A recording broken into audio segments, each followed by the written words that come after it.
Show में। Construction package क्या कराची की तामीराती सनत मुस्तफीद होने को तैयार। शहर कराची के बिल्डर्स और डेवलपर्स की आरा पर मबनी खुसूसी प्रोग्राम। अस्सलाम वालेकुम। पस पर्दा हकायक सनसनीखेज इंकशाफात प्रोग्राम बेनकाब। मैं हूं आपके साथ सैफान खान।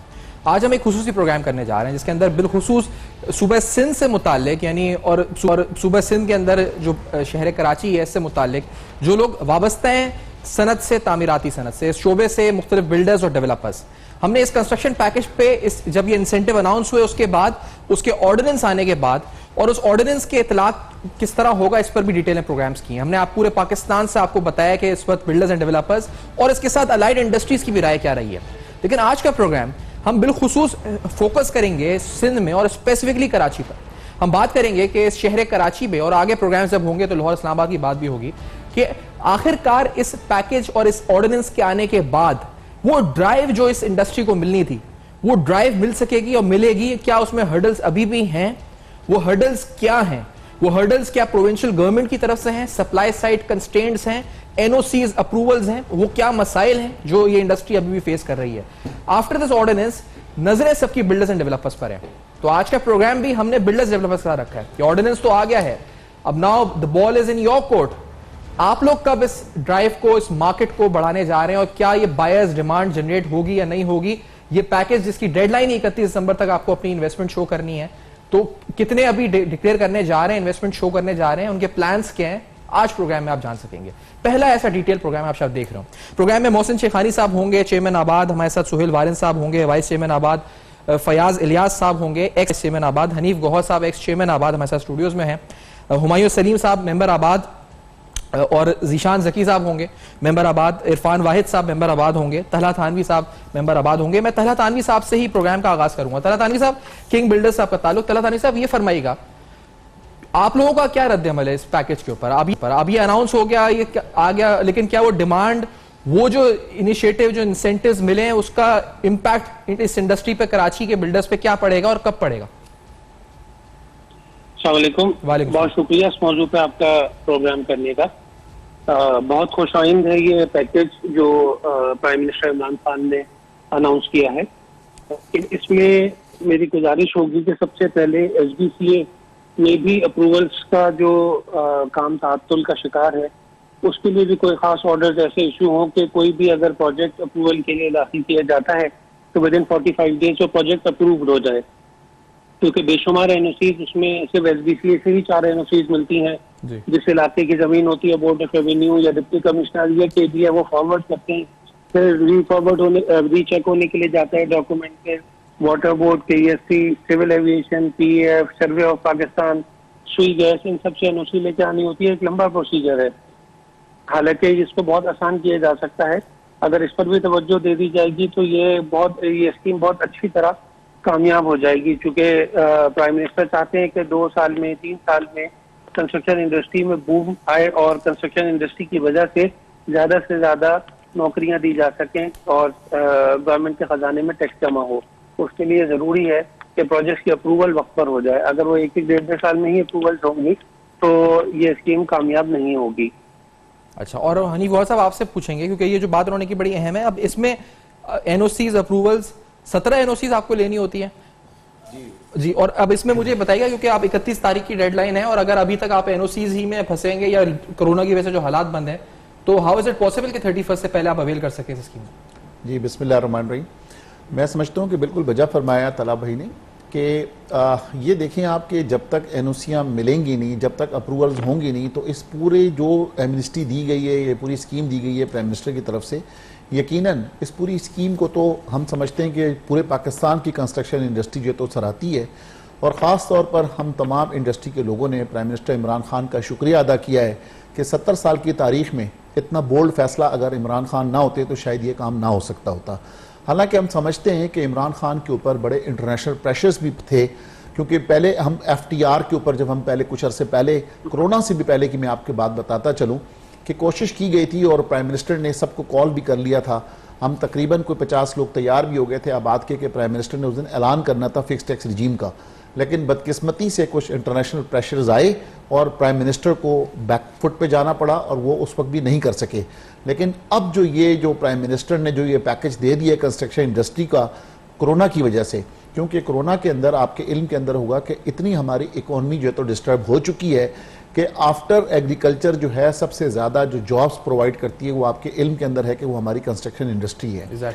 अब अगर इस कंस्ट्रक्शन इंडस्ट्री को चलाया जाए कि अगर आप अभी भी देखें कि पूरा दिन मीडिया के अंदर बैठ के प्राइम मिनिस्टर ये कहते हैं कि ठीक है कि एक तरफ कोरोना का खौफ और कोरोना का डर ज़रूर मौजूद है, कोरोना का वायरस ज़रूर मौजूद है, लेकिन हमारे यहाँ पर आपके इल्म के अंदर है कि ज़्यादातर गुर्बत है हमारे मुल्क में। जब तक हम कारोबार नहीं खोलेंगे या काम नहीं करेंगे या इस किस्म की इंडस्ट्रियों को कि जहाँ ज़्यादा लोगों को रोज़गार मिल सके, कंस्ट्रक्शन इंडस्ट्री जैसे, तो तब ये चल सकेगा। तो मैं समझता हूँ कि सबसे पहले तो ये हुकूमत वक्त जो है तो इसकी हकदार है कि हम इसकी तारीफ़ करें कि इन्होंने इतना ऐसा इक़दाम उठाया। अब देखें, ऐसा इक़दाम तो उठ गया, लेकिन अब ये ऐसा इक़दाम जो है कोरोना के दिनों में उठाया गया। अब आप ये देखें कि जब पूरे मुल्क में लॉकडाउन है और खुसूसी तौर पर मैं समझता हूँ कि कराची के अंदर जो है सबसे ज़्यादा सख्त लॉकडाउन है। 18वीं तरमीम के बाद जो है यहाँ पे सूबा सिंध के जो चीफ एग्जीक्यूटिव हैं वो मुराद अली शाह हैं, और मुराद अली शाह साहब की सोच ये है कि यहाँ पे सख्त से सख्त लॉकडाउन होना चाहिए ताकि कोरोना के जो मरीज़ हैं वो कम से कम हो। तो अब आप ये देखें कि हमें दूर दूर तक नज़र नहीं आ रहा कि ये कब कोरोना का वायरस ख़त्म होगा और कब ये इंडस्ट्री खुलेगी। अब जैसे आपने फरमाया कि 31 दिसंबर तक का टाइम दिया गया है कि 31 दिसंबर तक आप इस एमनेस्टी का एडवांटेज ले सकते हैं कि अगर आपने कोई चीज़ परचेज की। लेकिन आज के दिन में ये देखें कि सिंध बिल्डिंग कंट्रोल अथॉरिटी को ताले लगे हुए हैं, उनकी तरफ से नोटिफिकेशन निकला हुआ है कि जनाब कि कोई काम नहीं होगा, केडीए बंद है, दीगर तमाम इदारे बंद हैं। अगर आपने बिल्डर्स को रिलीफ देने की बात भी की तो वो बिल्डर रिलीफ लेने जाएंगे कहाँ जब वो इदारे बंद होंगे, जब उनकी अप्रूवल्स नहीं होंगी तो यकीनन वो प्रोजेक्ट्स को नहीं कर सकेंगे। तो जो बेसिक मकसद था आपका वो मकसद खुदा न खास्ता कहीं फौत ना हो जाए। तो जिस तरह तला साहब ने कहा, आपको ये इंश्योर करना पड़ेगा कि जितने गवर्नमेंट के इदारे हैं कम से कम, जैसे कि बाकी लोगों को खोला जा रहा है कि इतने इतने आवर्स के लिए खोले जाएं, इस तरह से उन तमाम इदारों को खुलना चाहिए और उन इदारों को इंस्ट्रक्शंस देनी चाहिए कि जो नक्शा आपके पास जमा हो जाए तो आपको 45 दिन या मैक्सिमम 60 दिन के अंदर इसे फाइनल अप्रूवल मिलनी चाहिए। अगर तो इस किस्म के इदारों ने साथ दिया और वो अप्रूवल्स मिली तो मैं समझता हूं कि ये स्कीम कामयाब हो जाएगी। अगर खुदा न खास्ता इदारों ने साथ नहीं दिया तो फिर हमें डर है कि खुदा न खास्ता पहले की स्कीमों की तरह ये स्कीम भी फेल ना हो जाए। और ये ऐसा ना हो तो अच्छा है, क्योंकि पाकिस्तान की मईशत को बड़ी जरूरत है सपोर्ट की और एक किक स्टार्ट की। मैं फयाज साहब आपसे पूछूंगा कि ये जो अब सूरत हाल है इसमें क्या हम कह सकते हैं कि स्पेसिफिकली इस्लामाबाद में ऑर्डिनेंस का इतलाक होना या पंजाब गवर्नमेंट लाहौर में, वहां एक के बिल्डर्स और डेवलपर्स के लिए थोड़ी सी फेवरेबल पोजीशन है इन कंपैरिजन टू सूबा सिंध कराची स्पेसिफिकली?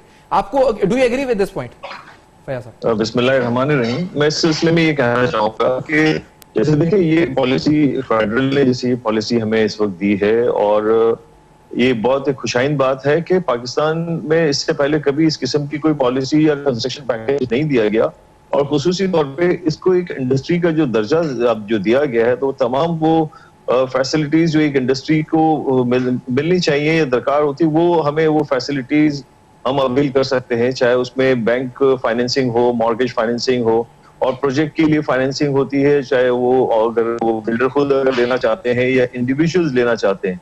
जहां तक बात है कि जैसे कि फेडरल की तरफ से ये पैकेज आया है और टूवर्ड्स पंजाब जो है इसका इतलाक हो रहा है, लेकिन मैं समझता हूँ कि सिंध को भी आगे बढ़ के फेडरल के साथ इस पैकेज में पॉलिसीज के साथ बैठ के डिस्कस करना चाहिए और ईज ऑफ डूइंग बिजनेस के तहत जो है जो एक मेजर पार्ट है सिंध है और सिंध का एक पार्ट कराची है जहाँ ये सारी डेवलपमेंट्स जो होती है तो और कंस्ट्रक्शन वर्क होता है, वहां बैठ के इनको भी जो है लोगों को फैसिलिटेट करना चाहिए। तमाम इदारे हैं उनके लिए आसानी पैदा करनी चाहिए उन अप्रूवल्स के सिलसिले में कि जो बिल्डर्स को अप्रूवल्स लेने के लिए 6 से 8 महीने और एक साल इसमें जो है वो वेस्ट हो जाता है। तो मैं समझता हूं कि ये तमाम आसानियां जो है वो प्रोविंशियल लेवल पे भी और फेडरल के साथ जो पॉलिसी पैकेज दिए गए उसके साथ बैठ के उन तमाम चीजों के साथ बैठ के आसानी वाले इकदाम करने जरूरी है और आसानी पैदा की जाए काम के लिए। एग्जैक्टली एक ब्रेक की तरफ बढ़ते हैं और हम ये सवाल उठाएंगे कि जो मसाइल यहाँ पर दरपेश हैं बिल्डर्स और डेवलपर्स को, अहम खदशा इसका इजहार हुआ कि ऑर्डिनेंस जो है ये तो आ गया लेकिन अमल दरामद और इसमें खुदा ना खास्ता अगर फौरी तौर पर इकदाम बर वक्त सिंध हुकूमत नहीं उठाती तो खुदा ना खास्ता ये ऑर्डिनेंस अपने फवायद यहाँ ना दे सके, वो एक किक स्टार्ट ना मिल सके इकोनॉमी को। इस ब्रेक के बाद इस खदशे में मजीद बातचीत हमारे साथ रहेगी।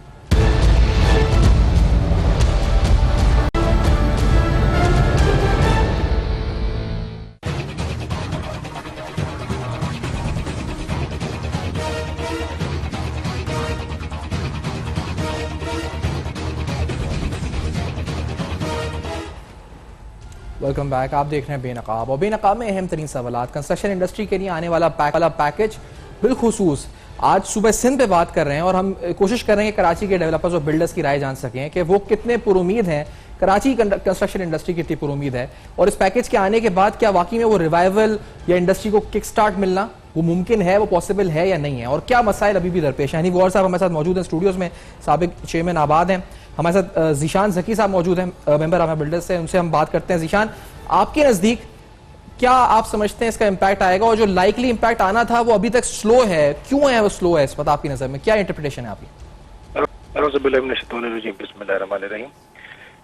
देखिए, सबसे बड़ी इम्पोर्टेंट बात जो है कि जिस टाइम पे पैकेज अनाउंस हुआ है उस टाइम पे मुल्क में या पूरी दुनिया में सबसे बड़ा बुरहान जो आया है कोरोना वायरस का, उसके चक्कर में चीजें अभी तक इम्प्लीमेंटेशन फेज में नहीं आई हैं, और चूंकि तब से पिछले 1-1.5 माह से हम लॉकडाउन का शिकार है पूरी दुनिया जो है, और उसी बुनियाद पे अगर देखा जाए कि तो चीजों के हवाले से ये पैकेज जो दिया गया है, जो एक पूरा पैकेज बना के दिया गया है पहली बार, इसमें मतलब कि बहुत सी चीजें ऐसी हैं कि जो कि हम लोगों को सपोर्ट करती हैं, जिसमें सबसे इम्पोर्टेंट है कि no source of income, but उसके अंदर भी कुछ इश्यूज इस तरह के हैं कि आपसे वो स्कीम जो दिसंबर 2020 तक जो अनाउंसमेंट हो पाएगी उन्हीं को उसका एक जो एडवांटेज मिलेगा, लेकिन अभी जो ये वाला मामला चला लॉकडाउन वाला, कुछ पता नहीं कि कब जाके एंड अप होता है, और एक ये 4-6-7 महीने का टाइमलाइन है, ये बेसिकली उस सिनेरियो में इनकैशमेंट करना थोड़ा डिफिकल्ट होगा।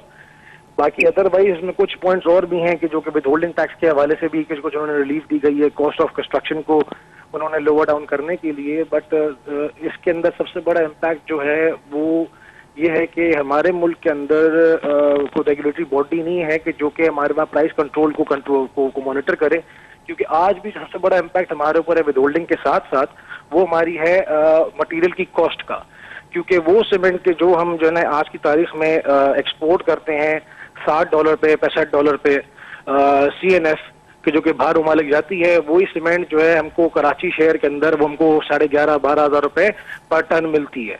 और इसके अलावा स्टील का भी सिमिलर इसी तरह से कंडीशन है। अब तो लोकल जो मटेरियल्स है उसकी भी कार्टेलाइजेशन हो चुकी हैं, तो उस बुनियाद पे एक बहुत बड़ा जो डेंट है, जो हम लोग कॉस्ट जो हमारी कॉस्ट को हाइक करने के ऊपर एक बहुत बड़ा एक इम्पैक्ट डालता है।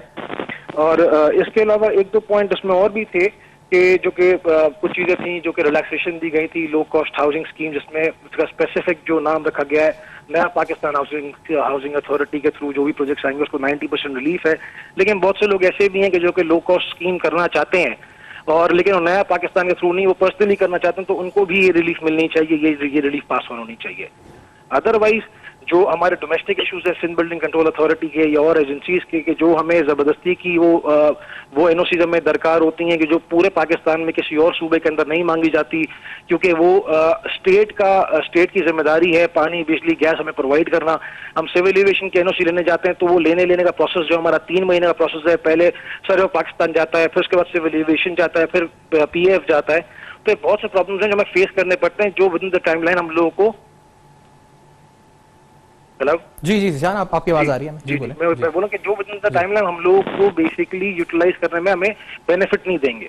तो एक तो ये है कि ये जो टाइमलाइन है इसकी एनहांसमेंट होनी चाहिए। दूसरा जो इसमें लिखा हुआ है जो पहला घर परचेज करने वाले की जो कंडीशन डाली है कि उसने वो पहला घर परचेज जो करना है उससे सोर्स ऑफ इन्वेस्टमेंट नहीं पूछी जाएगी। इस तरह एक बहुत बड़ी कैद है कि एक बहुत बड़ी अवाम है कि जिनके पास ऑफिशियल डिक्लेयर्ड अमाउंट में जिनकी सैलरीड क्लास होती है लेकिन वो डिक्लेयर्ड नहीं होती। इसी तरह से पिछले के प्रोग्राम से मैंने सुना कि कुछ तरह की बात भी आई कि जो बैंक से लोन लेंगे उन लोगों की किस्तें 20,000 से 15,000 या 10,000 हो जाएंगी। लेकिन प्रॉब्लम ये है कि जो असेसमेंट क्राइटेरिया है वो लोगों के लिए लोगों को फैसिलिटेट नहीं करता। उसके हिसाब से जो हमारी करंट कंडीशंस है उसके हिसाब से वो चीज बनी हुई नहीं है, वो डिजाइंड नहीं है उसके हिसाब से।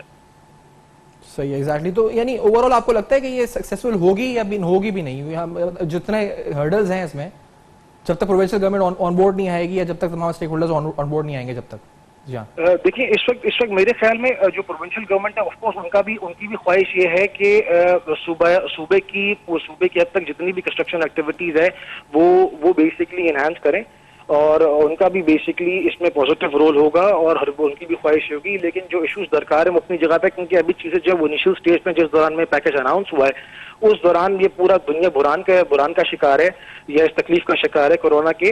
वो जब हल होता है ऑब्वियसली, और दफ्तर जो जब ओपन होंगे जो भी गवर्नमेंट के, फिर चीजें जब मटीरियलाइज होने पाती है उसके बाद ही कुछ कहा जा सकता है। बट ये है कि पैकेज ऑल टुगेदर बेनिफिशियल है कंस्ट्रक्शन इंडस्ट्री के लिए, मगर इसके अंदर कुछ बेहतरी करने की गुंजाइश है कि जो कि मजीद बेहतरी की तरफ लाया जा सकता है। एग्जैक्टली। इरफान वाहिद साहब भी प्रोग्राम में साथ मौजूद हैं, जीएफएस बिल्डर्स मेंबर आबाद। इरफान वाहिद साहब, आपके नजदीक तो ये जो इसमें हर्डल्स है जिनका हम जिक्र कर रहे हैं यहाँ पे, तो ये हर्डल्स दूर नहीं होते, उससे पहले 31 दिसंबर की डेडलाइन मीट कर सकते हैं आप लोग डेवलपर्स और बिल्डर्स?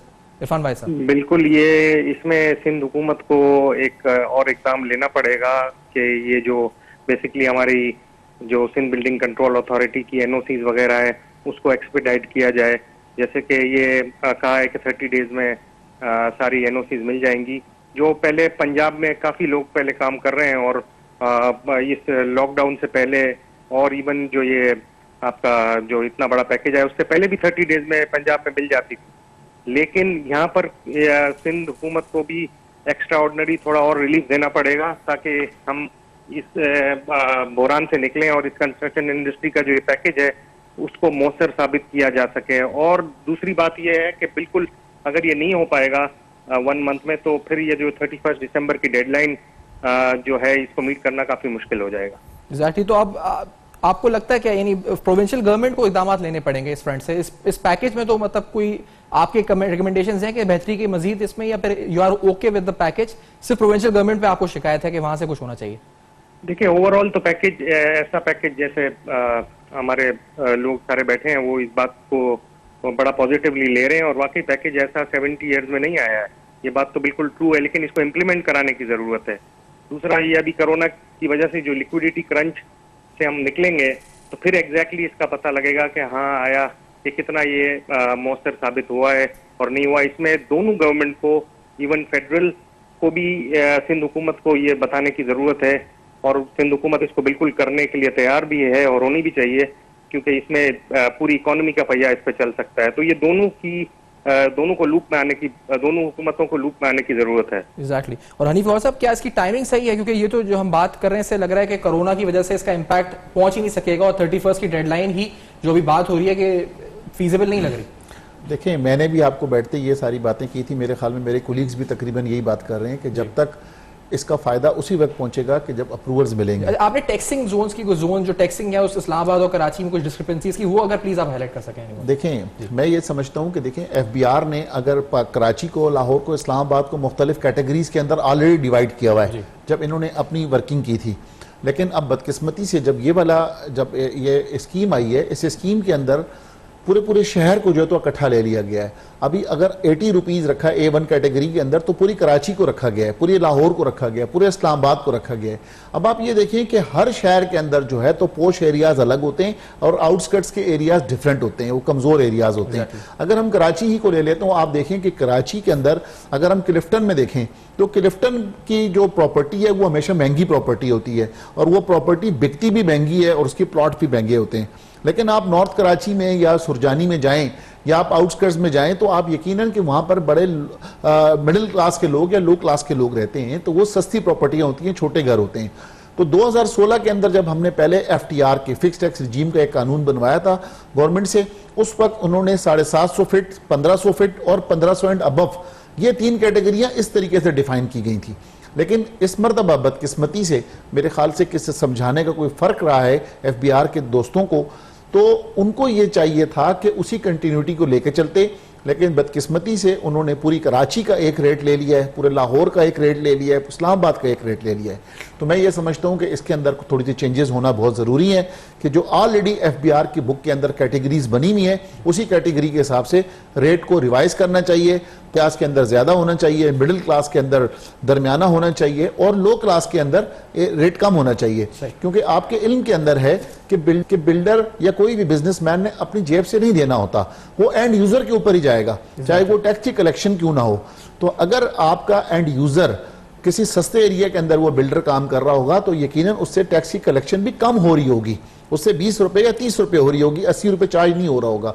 क्लिफ्टन का प्रोजेक्ट है तो 80 रुपए आपने रखा है, तो मैं समझता हूं 80 की जगह उसका 100 रुपए कर लें आप, लेकिन इसको मिडिल क्लास को भी आप उसका एडवांटेज पहुंचे, एक्सेसिबल बनाए उसके लिए। जी हाँ। और फयाज साहब, आपके नजदीक के इसको बेहतर किस तरह किया जा सकता है इस पैकेज को? अगर आपके कुछ इस पैकेज को लेकर इंप्रूवमेंट या सजेशंस हैं? अच्छा फयाज साहब, आपसे इससे पहले मैं आपकी मेरी आवाज भी शायद नहीं पहुंच रही, मोहसिन शेखानी साहब चेयरमैन आबाद भी हमारे साथ प्रोग्राम में मौजूद हैं, तो मोहसिन शेखानी साहब की पहले राय। मोहसिन शेखानी साहब, यहाँ पर इस वक्त पूरा आप समझे शहर कराची और बिलखुसूस पूरा सिंध और पूरे शहर कराची बिलखुसूस तमाम बिल्डर्स डेवलपर्स जो उस वक्त नामवर है मौजूद हैं तकरीबन। हम इससे पहले लाहौर इस्लामाबाद सब कवर कर चुके हैं, आप भी प्रोग्राम में आ चुके हैं। ये कुछ हर्डल्स का जिक्र कर रहे हैं स्पेसिफिकली प्रोविंशियल गवर्नमेंट के साथ और कुछ और सजेशंस भी दे रहे हैं, तो ये हम अब इसको अवेल भी कर सकेंगे 31 से पहले सोर्स ऑफ इनकम वाली एग्जेम्पशन को आप बिल्डर्स, या नहीं कर सकेंगे? शिवानी साहब। बिल्कुल कर सकेंगे, इसको कोशिश करेंगे कि क्या हो सकता है। देखिए अभी तक चीजें आई हैं, स्टार्टिंग है, और जो अजम्पशंस हैं गवर्नमेंट ऑफ सिंध के वो हमें करने पड़ेंगे। गवर्नमेंट ऑफ सिंध के साथ भी बैठना है, ऑलरेडी मीटिंग चल रही है रिगार्डिंग टू चीफ सेक्रेटरीज वगैरह, और जो फेडरल से ऑर्डर आता है चीफ सेक्रेटरी साहब ऑलरेडी फेडरल के नुमाइंदे भी होते हैं प्रोविंस में, तो मैं समझता हूँ कि चीजें बेहतर होगी। अभी तो वो 3 दिन पहले ऑर्डिनेंस चीजें आई हैं, सारी डिटेल आई है। कोरोना की वजह से एक्टिविटीज सिंध गवर्नमेंट की थोड़ी उस तरफ भी बहुत ज्यादा बिजी हैं, तो मैं आने वाले वक्तों में नेक्स्ट वीक में ये चीजें लाइन अप हो जाएगी, और मैं आपके उससे सब मेरे दोस्तों को जितने भी सुनने वाले हैं सबको मैं ये कहूँगा कि इंशाल्लाह सिंध गवर्नमेंट भी इन चीज़ों पे इम्प्लीमेंट करेगी जो हमारी रिक्वायरमेंट है, जो हमारा टाइम शेड्यूल है अप्रूवल्स का, जितना भी हमें रिक्वायरमेंट है, इसलिए कि सिंध गवर्नमेंट भी तो चाहे कि पूरे सिंध में ये एक्टिविटीज हो सके। Exactly. तो हम एक्सपेक्ट करते हैं मोहसिन शेखानी साहब की जो डिमांड भी होगी इसकी, क्योंकि अभी कोरोना का इम्पैक्ट तो है ही इकोनॉमी पे, लेकिन जो रिवाइवल है, जो उस पर एक्टिविटी होनी चाहिए, कितने दिन में डू यू थिंक कि आप बिल्डर्स डेवलपर्स प्रोजेक्ट्स अनाउंस शुरू कर देंगे और हम देखेंगे कि मार्केट में तेजी आ जाएगी? शेखानी साहब देखिए, हाँ मैं समझता हूँ कि अभी लोगों के पास अपॉर्चुनिटीज है। ये जो आपकी जो पैकेज आया है उसके हिसाब से एक आम आदमी के लिए अभी ये है कि इस पर वो अगर डॉक्यूमेंटेशन के इश्यूज थे उनके तो वो उसके बगैर भी ले सकते हैं, और प्रॉपर्टी ले सकते हैं, गेन टैक्स बेचेंगे तो नहीं लगेगा। लेकिन आपको एक्चुअल जो सारी चीजें नजर आएगी वो मैं समझता हूँ ईद के बाद नजर आएगी। हम अपने नए प्रोजेक्ट भी सारे लोग तैयार कर रहे हैं, उसको भी डिस्कस कर रहे हैं, रूल्स को भी डिस्कस कर रहे हैं, अप्रूवल्स को भी डिस्कस कर रहे हैं। कोरोना की वजह से ट्रैवलिंग बंद है, इस्लामाबाद वगैरह हम मूव नहीं कर पा रहे हैं, लेकिन कुछ आपके बोर्ड के इश्यूज हैं, काफी ऐसे इश्यूज हैं जिसमें हमें बैठना पड़ेगा, कुछ हमारे भी रिजर्वेशन हैं वहाँ पे भी, तो वो भी चीजें ऐसी करनी कि लॉन्ग टर्म पॉलिसीज हो। उस बोर्ड को भी 70% प्राइवेट सेक्टर हो, 30% गवर्नमेंट हो, इसलिए गवर्नमेंट आती जाती है, पॉलिसीज ऐसी हो जो मैं आपको पहले भी उस दिन कह चुका हूँ कि कोई 10 साल की, 20 साल की, 50 साल की, अगर हमको मुल्क को आगे लेके जाना है तो लॉन्ग टर्म पॉलिसी देनी है। और मैं समझता हूं कि इस वक्त लोगों के पास बहुत सारे ऑप्शन होंगे, लोगों के पास ये वक्त है कि वो सही टारगेट से अपनी चीजें ले सकते हैं, बुक करा सकते हैं, और रियल एस्टेट में एक बूम जो हम तस्वर कर रहे हैं वो इंशाल्लाह ताला ईद के बाद शुरू हो जाएगा। इंशाल्लाह जी, ईद के बाद शुरू हो जाएगा। मोहसिन शेखानी साहब की गुफ्तगू आप सुन रहे हैं। इस ब्रेक के बाद आते हैं तो इस सिलसिले को जाएं। हमारे साथ एक्सपेक्ट ये कर रहे हैं आबाद के चेयरमैन के ईद के बाद इसमें बूम आएगा, लेट्स सी, और सिंध गवर्नमेंट कितना कोऑपरेट करेगी ये सवाल भी हम उठाएंगे। एनओसीज अप्रूवल, तमाम प्रोसीजर्स और इस ऑर्डिनेंस पर राय आप जान रहे हैं। आज स्पेसिफिकली सूबा सिंध पर हम बात कर रहे हैं और यहाँ के बिल्डर्स डेवलपर से गुफ्तगू हो रही है। हमारे साथ रहिए।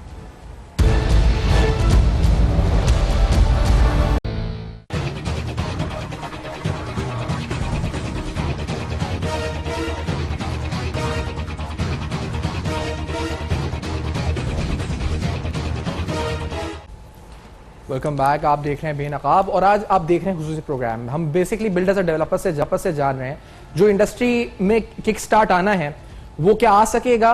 After the construction package prime minister ने इंसेंटिव्स अनाउंस किए, फिर एक ऑर्डिनेंस आया, अब बात बिल्डर्स और डेवलपर्स के हाथ में है। अब उनको क्या कोई हर्डल्स हैं, क्या वो किसी प्रोविंशियल गवर्नमेंट या फेडरल गवर्नमेंट से मजीद तवक्कुआत रखते हैं, इस पर बात हो रही है। मैं फयाज इलियास साहब से ये पूछ रहा था, जो साबिक सीनियर वाइस चेयरमैन है आबाद के फलकनाज बिल्डर्स वाले, कि आपसे मैंने कुछ सजेशंस हैं, कोई मजीद इंप्रूवमेंट्स हैं। डू यू सजेस्ट कि फेडरल गवर्नमेंट के इस ऑर्डिनेंस में आपको ये रिजर्वेशंस मजीद हैं जो दूर हो जानी चाहिए? फयाज साहब। सफार ऐसा है कि देखिए ये एक मुकम्मल पैकेज है कंस्ट्रक्शन इंडस्ट्री के लिए, जी। जो कि माजी में अगर हम पिछले लास्ट 70 इयर्स में हम देखें तो इस किस्म का कोई पैकेज के हमें कोई रेफरेंस नहीं मिलता है।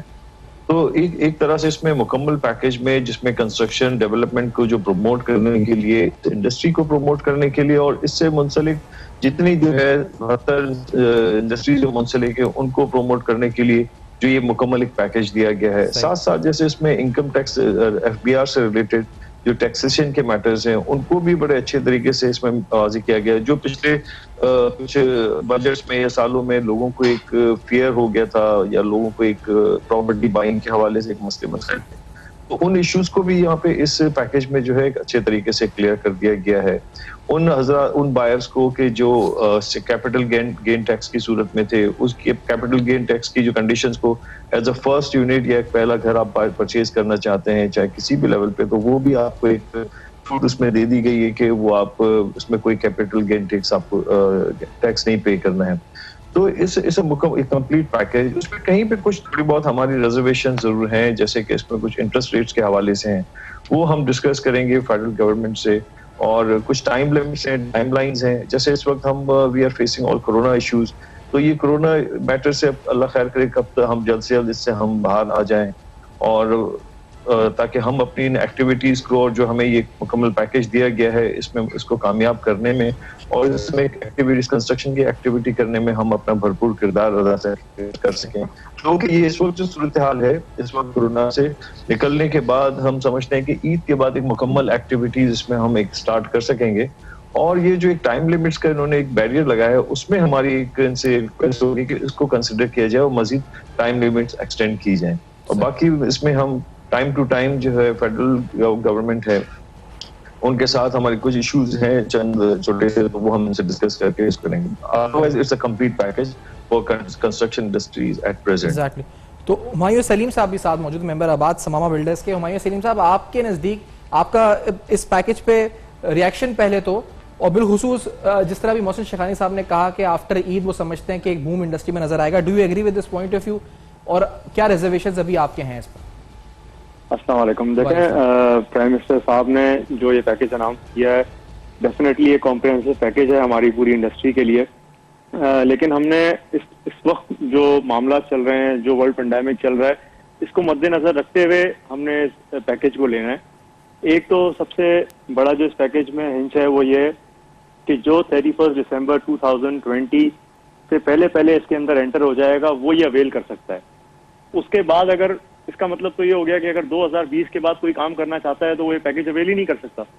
ये पॉलिसी बनाई गई है, पैकेज अनाउंस किया गया है, ठीक है, बहुत अच्छा पैकेज है, लेकिन कोई भी पैकेज अगर किसी भी इंडस्ट्री को चलाना है आपने, तो एक लॉन्ग टर्म पैकेज उस इंडस्ट्री को मिलना चाहिए। ये 2022 में जाके जून में एंड हो जाएगा, तो ये उसके बाद क्या हम किस जगह जाके खड़े होंगे? क्या वापस सारी वही चीजें शुरू हो जाएंगी जो पिछले 2-3 साल से हमारी कंस्ट्रक्शन इंडस्ट्री फेस कर रही है? ये चीजों को मद्देनजर रखते हुए आई बिलीव कि इन हालात से निकल के शायद 2 महीना 3 महीना, अभी किसी कोई ये प्रेडिक्ट नहीं कर सकता कि कितने टाइम बाद हम इस हालात से निकलेंगे और एक नॉर्मलाइज इन्वायरमेंट में हम इंडस्ट्री में काम कर सकते हैं। उससे जब बाहर निकलेंगे, जब बाहर निकलने के बाद हम मार्केट में उतरेंगे, तो डे 1 से आप कोई जाके जमीन एक्वायर करके फॉरेन एनओसीज लेके इस पैकेज के अंदर एंटर नहीं हो सकते। इसकी इनकैशमेंट इस पैकेज की होना इस टाइम में बहुत मुश्किल है, जिसको फिर से प्राइम मिनिस्टर साहब को और फेडरल को एक दफा नजरसानी करनी चाहिए और इसमें टाइम हमें मजीद देना चाहिए। सोहेल वारिन साहब से पूछेंगे, सीनियर वाइस चेयरमैन आबाद हमारे साथ प्रोग्राम में मौजूद हैं। सोहेल साहब, आप अपने कमेंट्स दीजिएगा इस पर, और आप समझते हैं कि मजीद इंप्रूवमेंट्स होनी चाहिए तो कहां होनी चाहिए इस पैकेज को लेकर? सोहेल वरीन साहब से मेरी आवाज आ रही है? सोहेल साहब, मेरी आवाज अब तक आ रही है? नहीं जी, सोहेल वरीन साहब तक आवाज आ रही है? नहीं। अच्छा, हनीफ गौहर साहब से हम बात करेंगे। हनीफ गौहर साहब, एक बात आपने की है कि जो रॉ लैंड है उस पर, टोटल रॉ लैंड पर टैक्स है जो नहीं होना चाहिए। आप कह रहे थे जिस पर जितनी कंस्ट्रक्शन एक्टिविटी जहां हो रही है दैट इज सेलेबल लैंड, उस पर होना चाहिए। इस पर क्यों एतराज है आपको? आप ये रेस कर रहे हैं आगे? देखें, मुझे क्या एतराज होगा, मैं समझता हूं कि आप एज अ एंकर भी आप ये सोचें, एज अ कॉमन मैन भी आप ये सोचें कि टैक्स आप किस चीज पर देते हैं, जिस चीज पर आप इनकम जनरेट करते हैं। आप आप जो प्लॉट बेचेंगे जी। आपने उस पर टैक्स देना है। अब आप ये देखें कि रॉ लैंड का मकसद ये है कि एक स्कीम के अंदर तकरीबन 50% जो है तो आपकी एमिनिटीज होती हैं और 50% जो है तो आपकी सेलेबल एरिया आपको मिलता है। उस एमिनिटीज के अंदर आपकी मसाजिद भी होती हैं, आपके पार्क्स भी होते हैं, आपके रोड्स भी होते हैं। अब आप ये देखें कि क्या आपने रोड पर, मस्जिदों पर, इन चीजों पर आपने टैक्स देना है या पार्क पर टैक्स देना है? अरे भाई, हम यही कह रहे हैं कि जो जितने प्लॉट निकलते हैं वो उसमें सब क्लियर लिखा हुआ होता है कि इतना सेलेबल एरिया है। तो हम ये कहते हैं कि जो भी टैक्स आपको लेना है वो आप सेलेबल एरिया पे लें। जैसे कि आपने वर्टिकल बिल्डिंग्स के लिए आपने बनाया, इसी कानून के अंदर मौजूद ये चीज है। और दूसरी बात ये है कि अगर ये ज्यादती होगी, मैं समझता हूं कि अगर आप पूरी रॉ लैंड पर टैक्स लें जिसमें से 50% एम्यूनिटीज होंगी, तो इसको चेंज कराना चाहिए। इसके अलावा भी बहुत सारी ऐसी चीजें हैं जो टैक्स के हवाले से जो चेंजेस मांगती हैं, क्योंकि ये मेरे ख्याल से थोड़ा सा ज्यादा जल्दी के अंदर कोशिश करके बनाया गया कोरोना की वजह से कि जल्द से जल्दी पैकेज आ जाए। मैं समझता हूं कि जब ये कोरोना के मामलात खत्म होंगे, हमारी जो लीडरशिप है मोहसिन शेखानी की सरबराही में, आबाद के मेंबरान जो लोग इसमें इन्वॉल्व होंगे, हम एक मीटिंग करेंगे इंशाल्लाह प्राइम मिनिस्टर से भी और FBR से भी, और जो हमने कुछ नुकात इसमें ऑब्जर्वेशन है हमारी, हम उन ऑब्जर्वेशन को जरूर एड्रेस करेंगे। और हमें उम्मीद है कि जब हम आपको समझा सकते हैं सादा अल्फाज में, तो जो FBR के जो चेयरमैन हैं या प्राइम मिनिस्टर हैं, उनको भी इंशाल्लाह ताला हमारी बात समझ में आ जाएगी। ईद के बाद बूम आएगा इस सेक्टर में?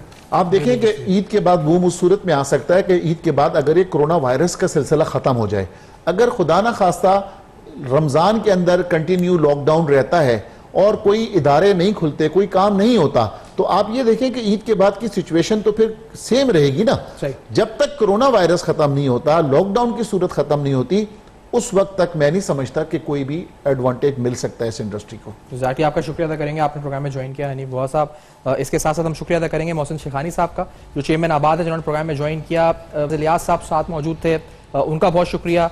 जनाब हुमायूं सलीम साहब का, जीशान जकी साहब का, इरफान वाहिद और तलहा तानवी साहब का, जिन्होंने प्रोग्राम में ज्वाइन किया। डिटेल में गुफ्तगू हुई। आज शहर कराची हमने कोशिश की कि हम कवर कर सकें और जान सकें कि क्या उनकी राय है बिल्डर्स डेवलपर्स की इस पैकेज को लेकर, वो कितने पुरुमीद हैं आगे आने वाले हालात से, मुस्तकबिल का मंजरनामा नजर क्या आता है। ये तमाम सवाल हम तीन आपके सामने रखें। फीडबैक जरूर दीजिएगा फेसबुक, ईमेल और ट्विटर पर। देखते रहेगा अब तक, अपना बहुत ख्याल रखिए।